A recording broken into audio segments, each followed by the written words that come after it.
Hello and welcome, I am Taki117, back with Taki Space Program.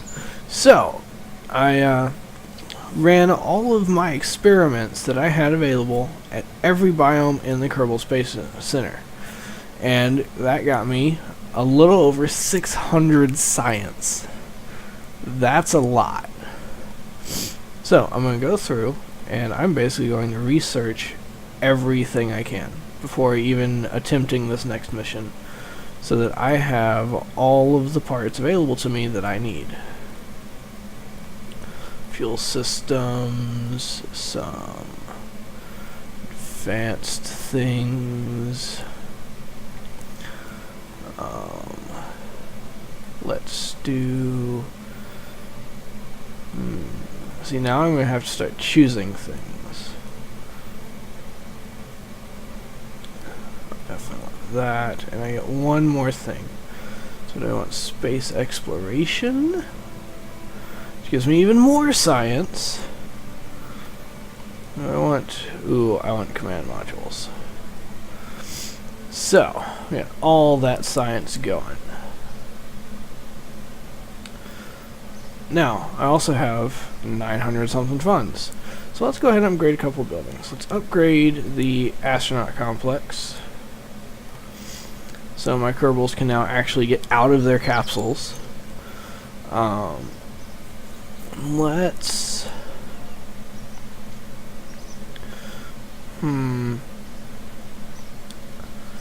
Don't need the R&D center just yet. No, I do still have several things. I do, however, want to upgrade the runway. Makes it a little smoother, and I'm actually going to upgrade that. No, I'm going to upgrade that again. That seems like enough upgrades for now. I do, however, want to upgrade my build rate in the spaceplane hangar. How much science I can research, and how much science building my crafts generates. And now we're just going to warp trolleys. As you can see, I've started building a couple of ships I'm going to need. So I have to ferry 2 tourists into a suborbital trajectory, and I have to pass within 600 kilometers of the moon and then return to Earth orbit. I have to test the launch tower. Launch tower test is not a big deal. What I do want to do, however, I actually want to edit my tourist trap. Because all it needs to do is go up and down. It doesn't need all the stuff I put on it. I was basically just messing around and seeing what all I had available to me. It's far more than I need, but it was a nice experiment. This might take a little bit to load. I did add a couple more mods. There we go. So there's the launch tower that I need to test. As you can see, it's on my fairly standard booster at this point. I believe it's my medium lifter. Yep. So, but I don't actually need all of that. So I'm just going to go ahead and set that off to the side. All I need is that bit there. Now, because it is a Kerbal launch, there are Kerbals here and things could get pretty dicey.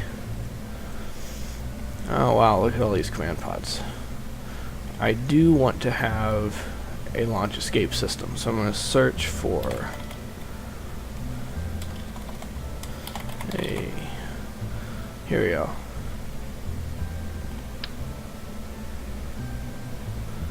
So, I have a launch escape system, just in case things go wrong.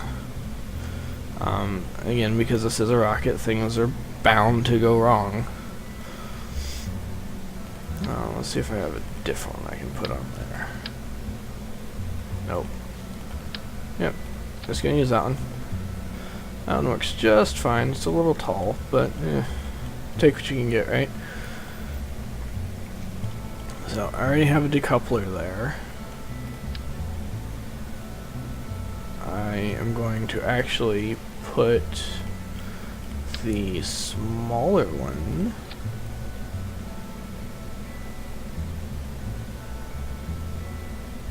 no, actually I don't need to do that at all.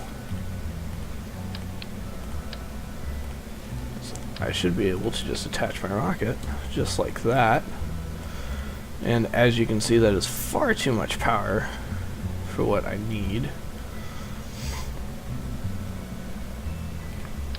So I'm going to pull this bottom half off, or the top part off, attach that there, and I'm going to go ahead and pull these side boosters off, and there we go. There's something much more akin to something I would actually use. We have awesome new launch clamps.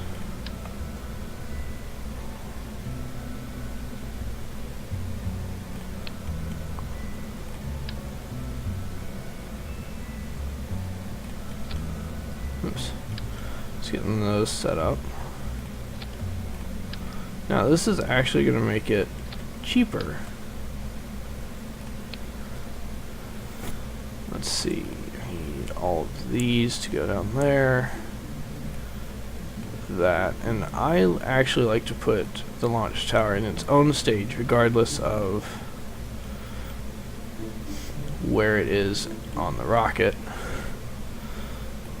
Those two are going to go there. Just save it.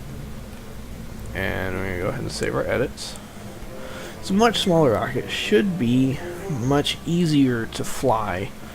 But really all it needs to do is go up and come back down again. So here we go. Fast forward time some more. That one needs to go first.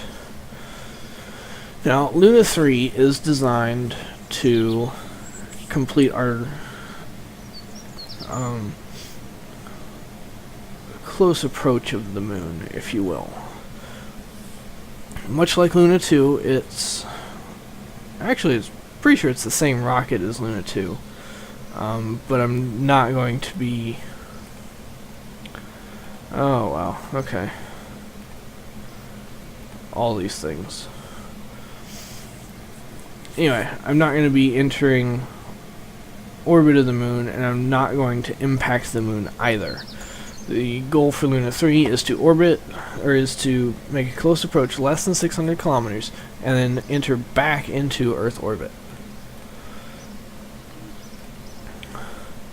Oh, good lord. All of these things are taking forever. So we're finally up to the point of our suborbital flight. I'm gonna roll it out here. This is not going to be a night launch. I'm going to warp to the next morning so we get a beautiful picture of this launch. This is only our second Kerbal launch ever. In our last episode we had... Oh, poop.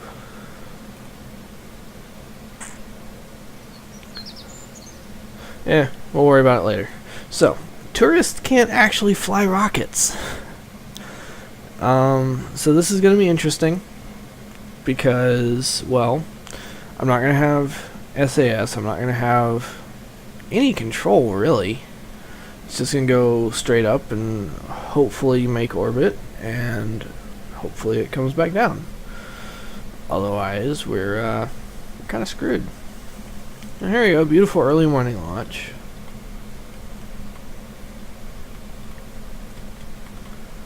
And I have, as I suspected, I have no control of this rocket.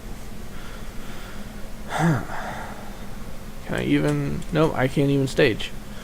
So we're just going to go cover this vessel and try something different. So what I need is some sort of probe core. Probes provide, this is basically going to be treated just like an unmanned flight.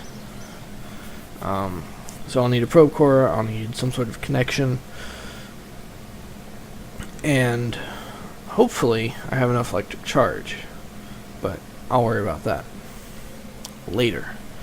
Because again, I don't need a whole lot, I just need to keep it going up until the engine burns out, at which point it will fall back to Earth. So this is actually going to be a really easy addition. I'm just going to pull that off, and I'm going to pop, not that one, it's a little large, it's also a little large. Why are these things so massive? I do not need a big one, I need a tiny one.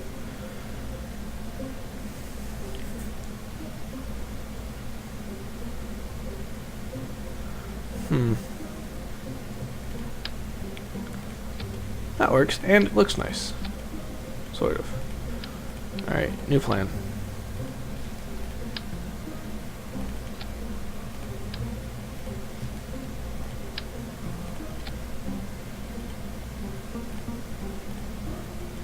There we go.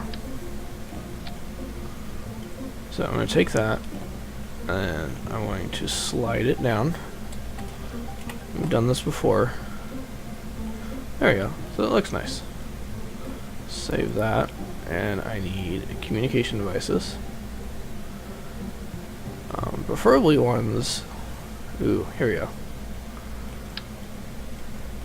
Now this one will only go up to 500 kilometers, but that is fine. It doesn't need to go far. It just needs to go up. So we'll stick a couple of those on there.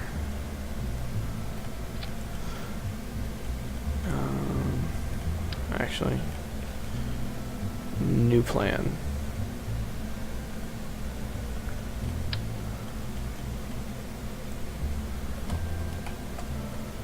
I'm just going to stick one of those on there and slide it back into the rocket.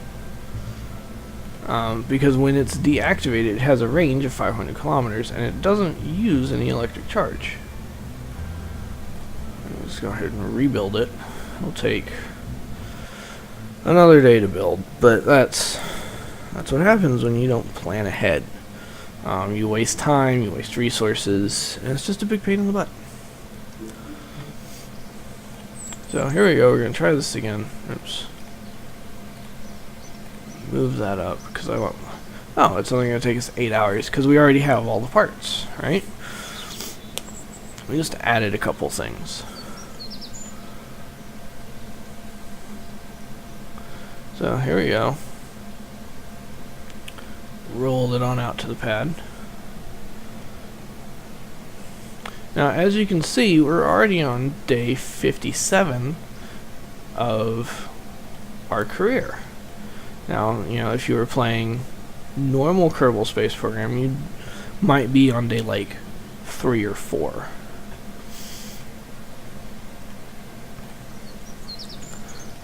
And the main reason for that is the Kerbal Construction Time mod.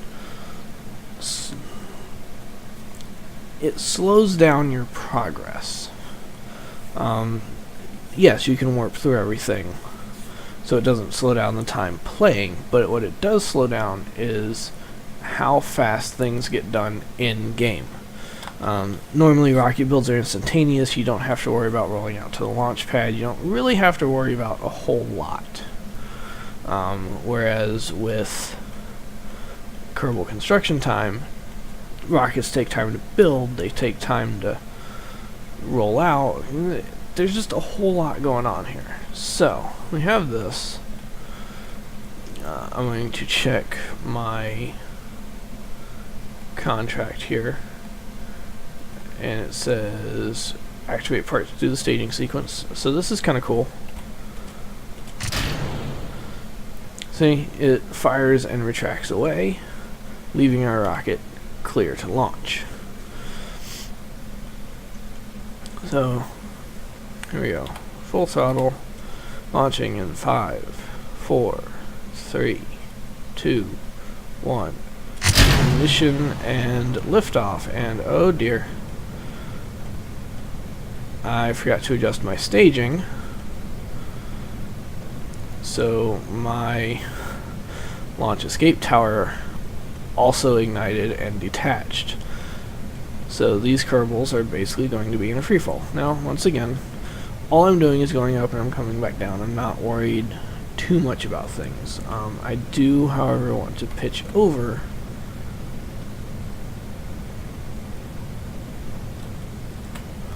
so that I'm not coming down too fast. Alright.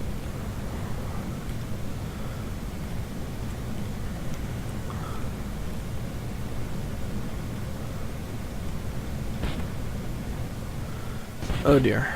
So the rocket has broken up. My Kerbals have survived, which is good. I can't... here we go. Altitude. So I want to adjust my altitude down to about 3 kilometers. And I want to go ahead and arm that parachute.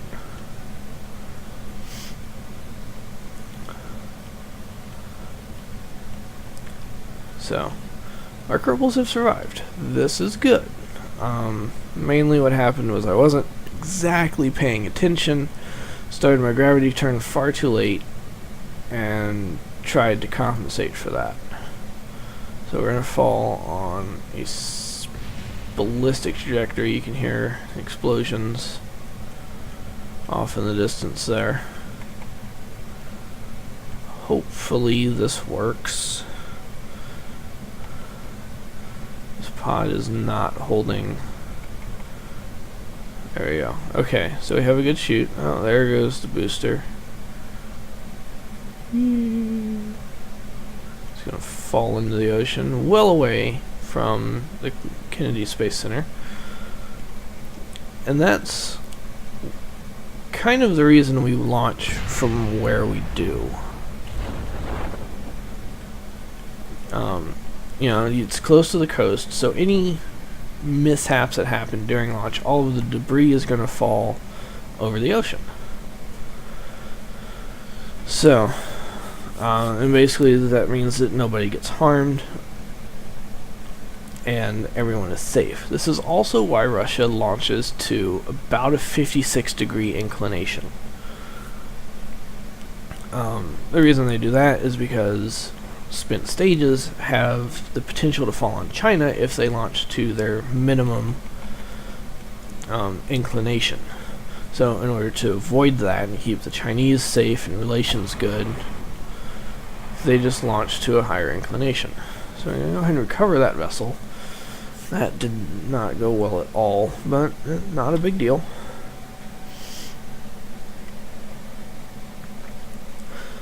I'm not even going to really bother redesigning this rocket because it flies well. I basically changed my flight plan in the middle of the flight, and that's a bad thing to do. So, we're going to go back to the vehicle assembly building. We're going to build it again, and we're going to try again.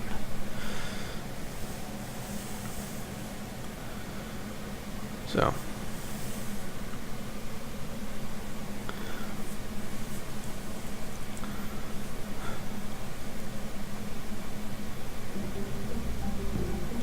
here we are, literally just building it. It's going to take a day and about 9 hours, which is fine. You know, I don't really have any launch windows coming up that I need to worry about. Reconditioning launch pad, which is going to take 4 hours. And then the actual building of the rocket's going to take another 21 after that, and then I have to roll it out. So it's really going to be couple of days before this rocket is ready to launch.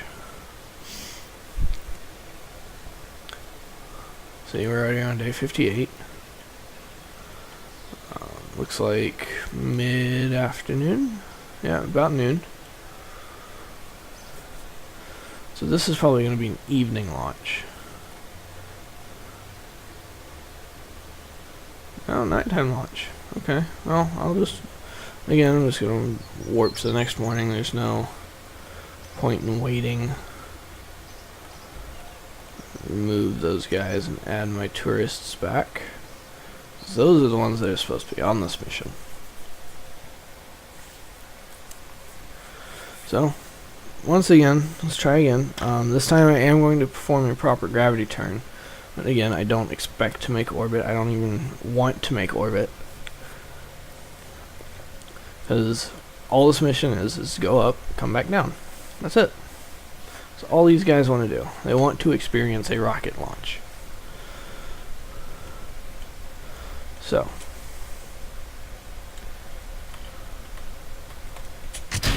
there goes that. I am going to fix my staging so that should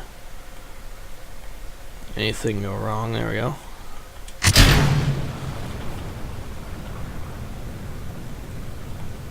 I see the problem. It says a thrust to weight ratio of almost 2.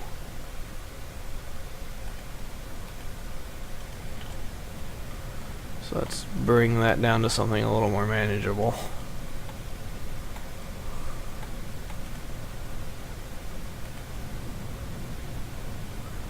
There we go.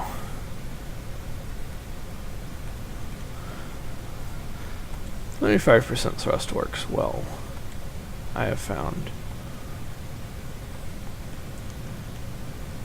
So you'll notice this launch is very similar to our Mercury launch in that all I'm doing is going up and I'm coming back down. Nope, nope, nope, nope. Why? So, I'm a little fed up with this.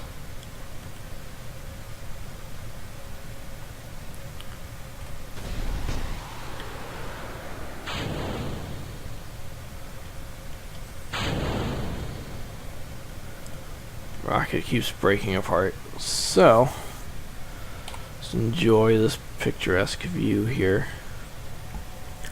I'm going to go back, I'm going to redesign this rocket a little bit, see what parts I have, and hopefully come back with something that works.